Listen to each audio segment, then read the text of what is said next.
Pertama-tama, kita akan membahas tentang pengertian perkembangan kognitif.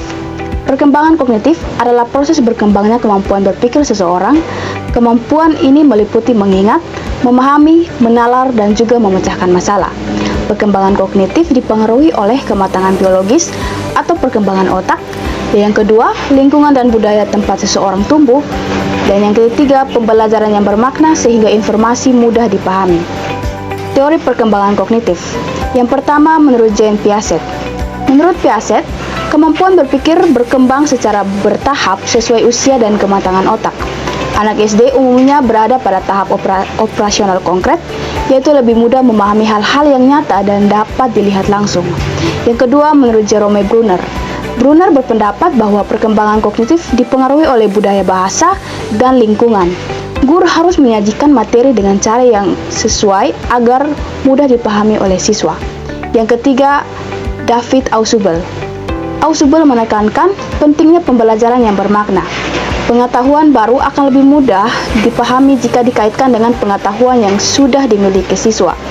Salah satu caranya adalah menggunakan advance organis, yaitu gambaran umum materi sebelum pembelajaran dimulai. Dan yang ketiga, itu kesimpulan konsep kognitif.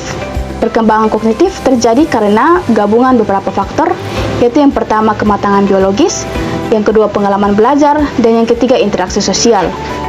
Jadi, pembelajaran yang efektif dapat membantu siswa memahami dan menghubungkan pengetahuan baru dengan pengetahuan yang sudah dimiliki. Kesimpulannya, perkembangan kognitif adalah perkembangan kemampuan berpikir yang dipengaruhi oleh faktor biologis, lingkungan, dan proses belajar. Oleh karena itu, pembelajaran yang baik sangat penting untuk membantu perkembangan berpikir siswa. Nah, di video ini saya akan membahas tentang 3 poin, yaitu yang pertama, pengertian perkembangan bahasa. Pengertian perkembangan bahasa sendiri adalah proses bertambahnya kemampuan seseorang dalam memahami dan menggunakan bahasa sebagai alat berkomunikasi. Nah, ciri-ciri perkembangan bahasa sendiri adalah yang pertama, menguasai simbol dan lambang bunyi. Lalu yang kedua itu mampu berkomunikasi secara lisan, tulisan, dan isyarat. Lalu yang ketiga itu dapat menyampaikan ide, pikiran, perasaan kepada orang lain. Nah, faktor yang mempengaruhi perkembangan bahasa tidak lain adalah yang pertama, kematangan kognitif dan interaksi sosial. Pada poin yang kedua adalah tentang hakikat perkembangan bahasa. Di sini saya telah merangkum beberapa poin tentang hakikat perkembangan bahasa menurut para ahli. Yang pertama itu menurut Solzhenitsyn, bahasa merupakan sarana komunikasi dan simbolik. Lalu dari Zahja itu, ia menyimpulkan bahwa bahasa membantu individu berinteraksi dengan lingkungan. Lalu yang ketiga ada dari Devianti, yaitu bahasa mencerminkan realitas sosial dan kehidupan masyarakat. Lalu yang terakhir dari Wibowo, dia menyampaikan bahwa bahasa berfungsi membangun identitas dan kerjasama sosial. Kesimpulan dari hakikat perkembangan bahasa ini sendiri adalah bahasa bukan hanya alat komunikasi, tetapi juga adalah alat berpikir, belajar, dan berinteraksi dengan kehidupan sosial. Nah, pada poin yang ketiga adalah tahap perkembangan kognitif. Karakteristik dari perkembangan kognitif siswa ini sendiri adalah yang pertama, berpikir masih bersifat konkret. Lalu yang kedua, membutuhkan benda nyata dan media visual untuk memahami materi. Lalu yang ketiga itu mampu melakukan klasifikasi sederhana. Lalu yang terakhir dan yang keempat yaitu daya ingat masih belum berkembang tetapi juga masih memerlukan pengulangan.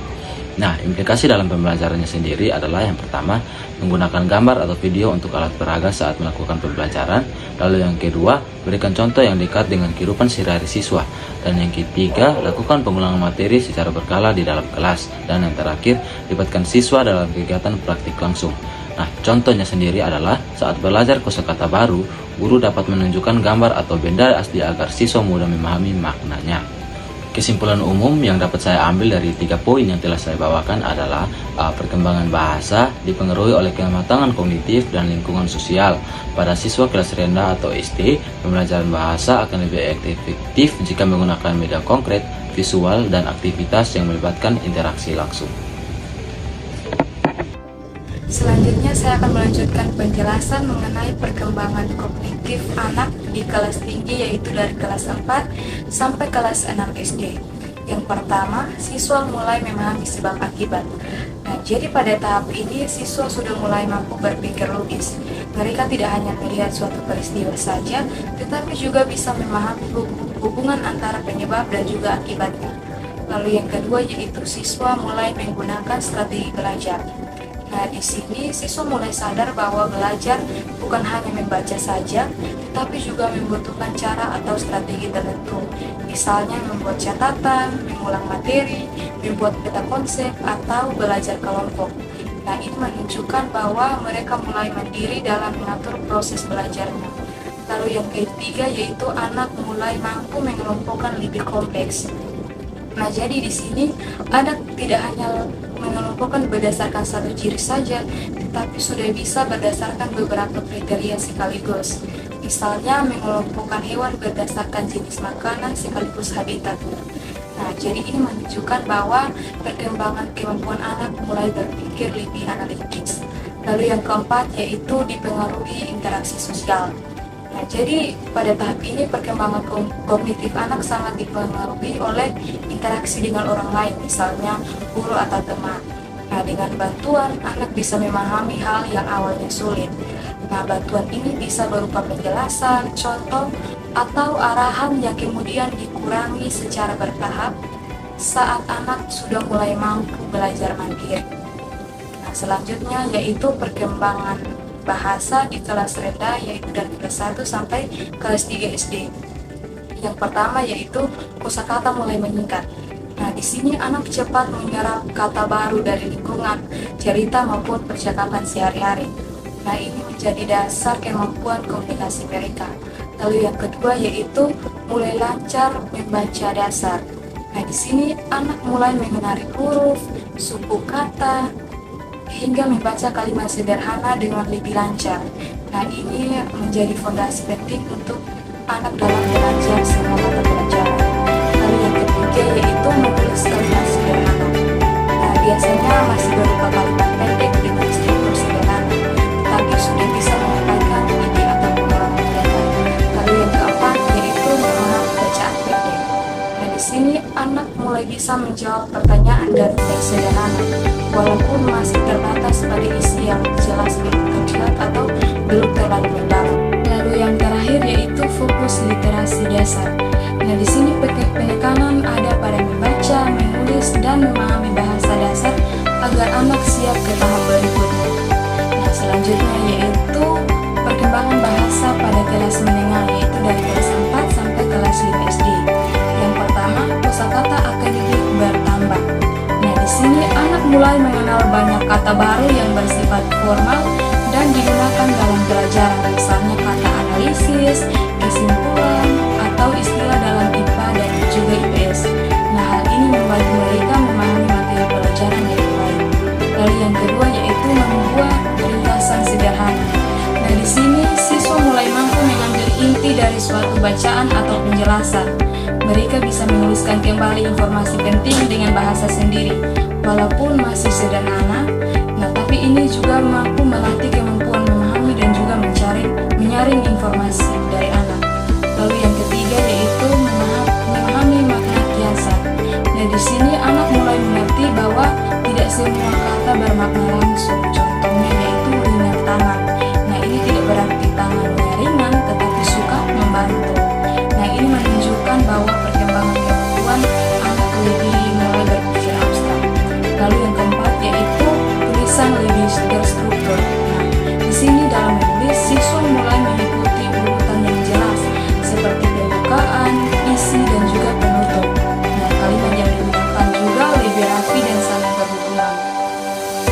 Lalu yang kelima yaitu latihan diskusi dan menulis terarah. Nah, di sini siswa mulai dilatih untuk menyampaikan pendapat dan berdiskusi dengan teman. Selain itu, mereka juga diberikan tugas menulis dengan paduan tertentu agar ide yang disampaikan lebih jelas dan juga terarah. Nah, hal ini membantu meningkatkan kemampuan komunikasi. Selanjutnya saya akan menjelaskan tentang perkembangan bahasa dan faktor-faktor yang mempengaruhi perkembangan kognitif serta perkembangan bahasa pada anak usia sekolah dasar, khususnya kelas tinggi itu kelas 6 SD. Jadi pada usia kelas 6 SD, kemampuan bahasa anak itu sudah mulai berkembang dan juga perkembangannya semakin baik. Anak mulai mampu menggunakan bahasa yang runtut dan juga sistematis dalam berbicara maupun menulis.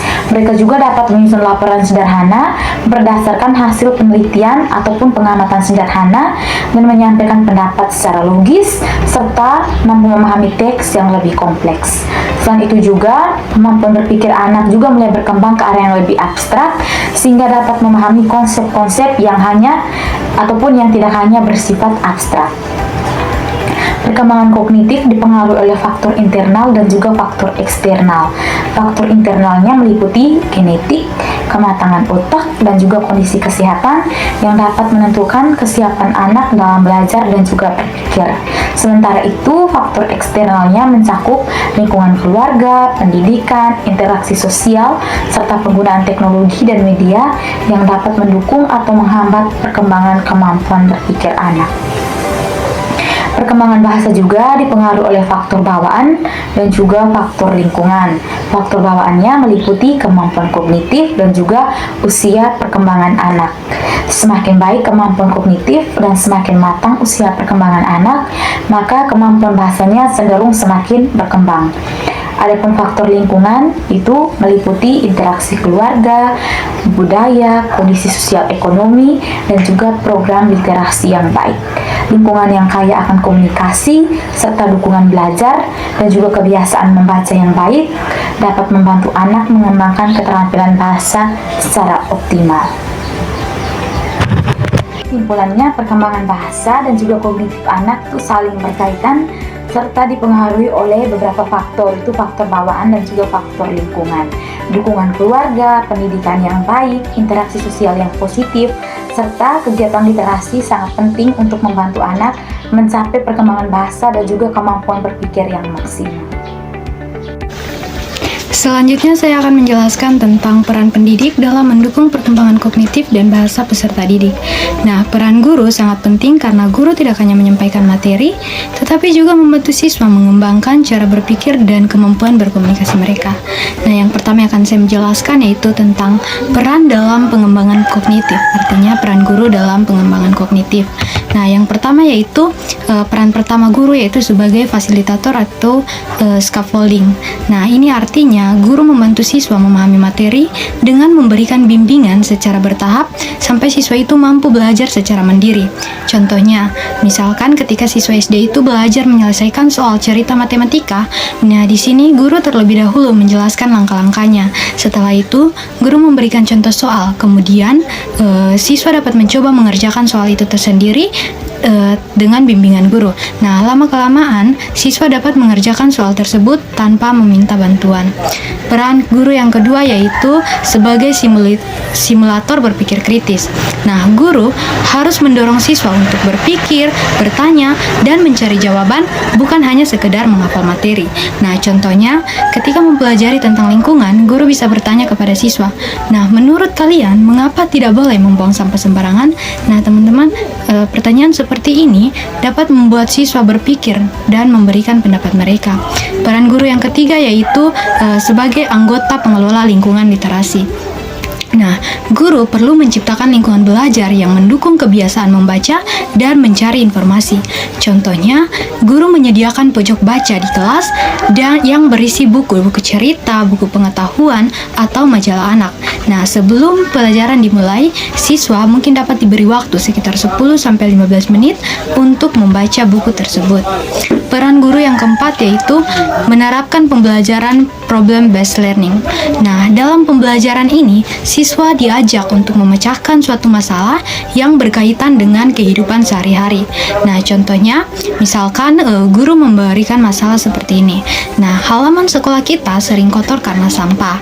Apa yang bisa kita lakukan agar halaman tetap bersih? Nah, kemudian dari pertanyaan atau masalah seperti ini, guru dapat membuat siswa berdiskusi untuk mencari solusi, misalnya membuat jadwal piket atau menyediakan tempat sampah. Selanjutnya saya akan menjelaskan tentang peran guru dalam pengembangan bahasa. Nah, selain perkembangan kognitif, guru juga berperan penting dalam mengembangkan kemampuan bahasa siswa. Yang pertama yaitu sebagai model komunikasi yang baik. Nah, guru harus menggunakan bahasa yang jelas, bahasa yang sopan, dan mudah dipahami agar dapat menjadi contoh bagi siswa. Contohnya, ketika menjelaskan pelajaran, guru menggunakan kalimat yang sederhana dan berbicara dengan jelas, sehingga siswa dapat meniru cara berbicara yang baik.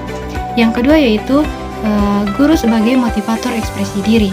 Nah, guru perlu mendorong siswa untuk berani menyampaikan pendapat atau menceritakan kembali pengalaman mereka.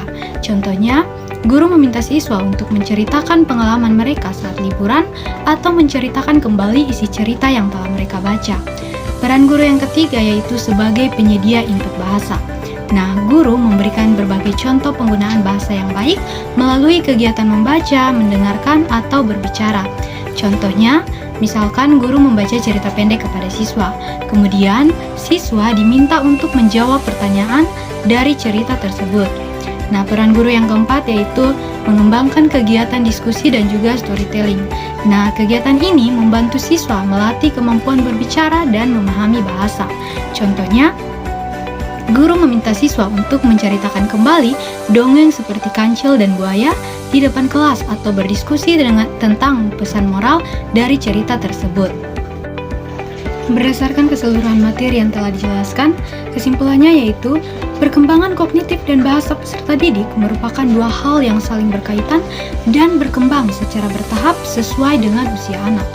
Perkembangan tersebut dapat dipengaruhi oleh faktor biologis, faktor lingkungan, serta pengalaman belajar. Oleh karena itu, peran pendidik sangat penting dalam memberikan stimulasi, menggunakan strategi pembelajaran yang tepat, serta menciptakan lingkungan belajar yang mendukung. Nah, dengan demikian, kemampuan berpikir, kemampuan berbahasa, dan keterampilan sosial peserta didik dapat berkembang secara optimal.